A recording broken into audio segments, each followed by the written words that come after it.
इस वीडियो में हम बात करेंगे पावर स्टार पवन सिंह के बारे में कि पावर स्टार पवन सिंह दशहरा में पूरा छाए हुए हैं।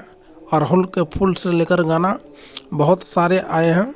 तो इस वीडियो में मैं आपको बात करूंगा कि पावर स्टार पवन सिंह का कितना गाना आ चुका है देवी गीत। तो चलिए वीडियो स्टार्ट करते हैं। बात करते हैं पावर स्टार पवन सिंह का कि उसका सॉन्ग मार्केट में तीसरा देवी गीत लॉन्च हो चुका है। तो आप सबको मैं बता दूं, पावर स्टार पवन सिंह का आज गाना आया है। गाना का नाम होने वाला है मैया के गहना गढ़ौनी।